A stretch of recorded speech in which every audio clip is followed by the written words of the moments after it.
My name is Orlando Rivera. I'm one of the recent additions to the Agape Church. This testimony is the testimony of my mother, who I love dearly. Some people feel, and I've been there before, where you wonder if God truly exists.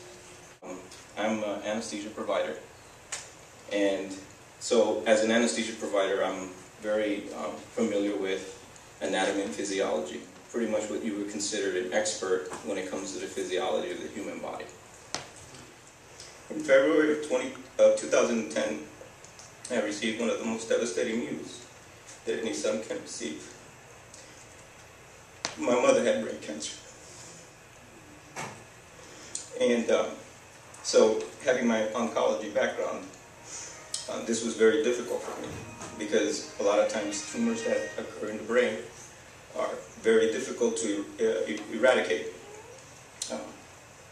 So, I was in the middle of my residence, my mom's tumor. My mom had a tumor next to her pituitary gland.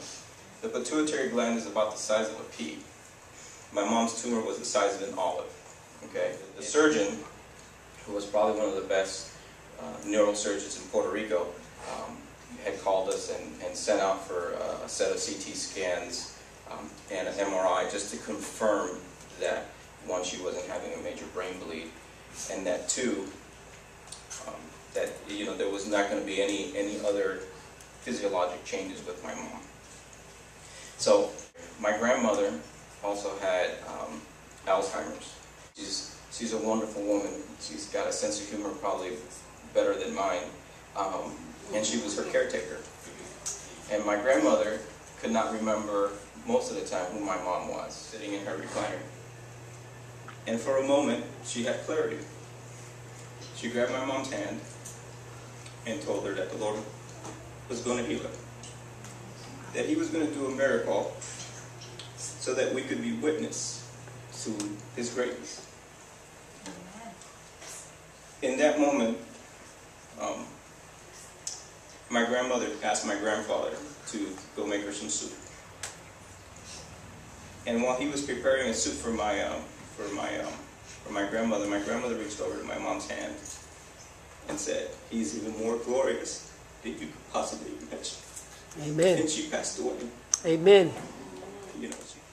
But my mom knew that my grandmother had passed away at that moment, and sitting in her recliner in her home with her family and the people that loved her. And although Alzheimer's had pretty much destroyed the majority of her brain, she had a moment of clarity. She knew who my mom was, called her by her name, and held her hand. She had, in telling her that she was going to be healed, she said that the Lord was going to do this so that we could be witness to His greatness. So, my mom knew in that moment that she was going to be healed. And so, I was making up to her, and I was like, now my grandmother's passed away. Now do you want me to come for my grandmother's funeral, or do you want me to wait until we have a set date for your surgery? She says, "Don't worry about it." She said, "I know God hears our prayers, and God has done what He needed to do." Okay. So March 1st, they scheduled for my mom for surgery. And Dr.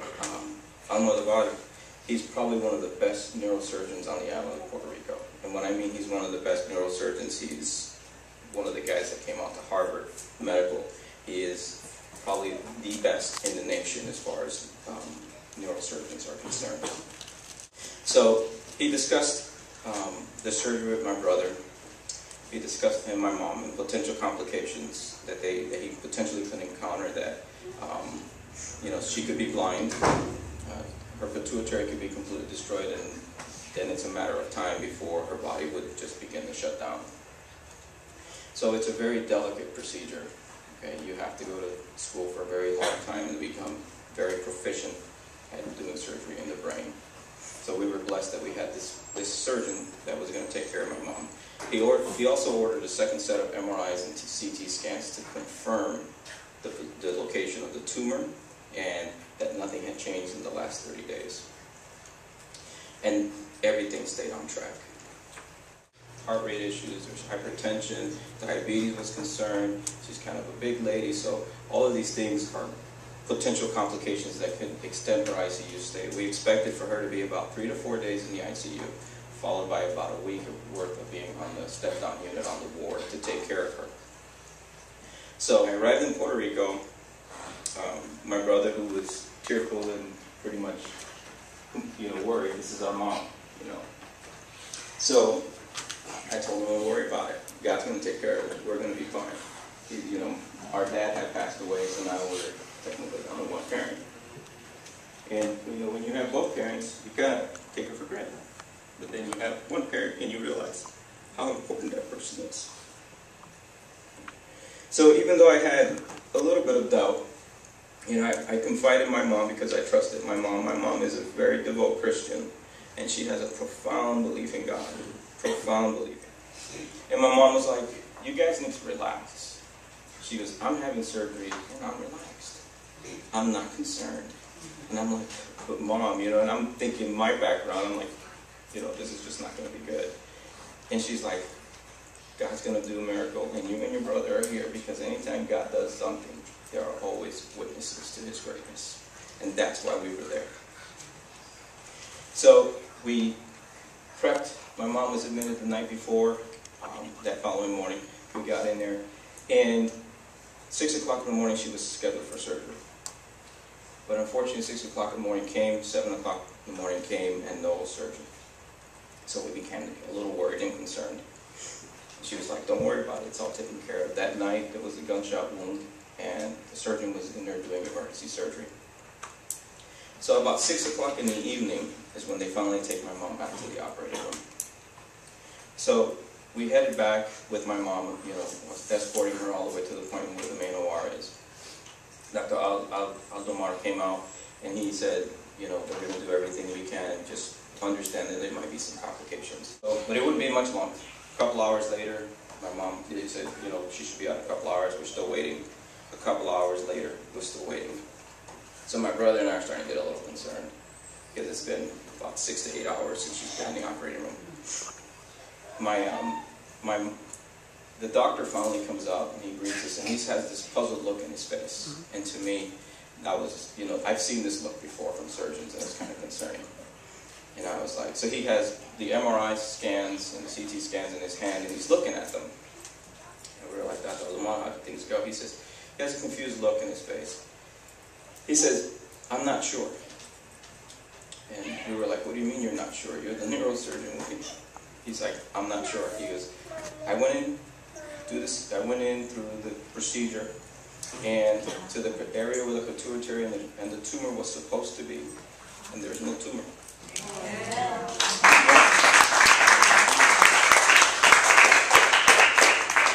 The special equipment that he was looking for was to get a portable CT scanner up into the main operating room to scan my mom's head, because he was there at the area of the pituitary gland and there is no tumor.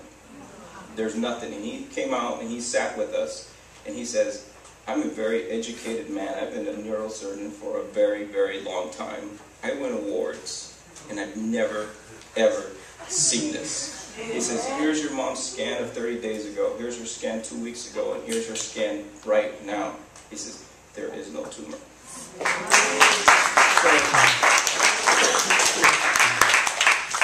He said, your mom told me that she was healed. And then he just looked at us and he says, if this is your God, then I want you to pray for me. He says, I've never seen this before. Because I've never seen a miracle happen right in front of my face.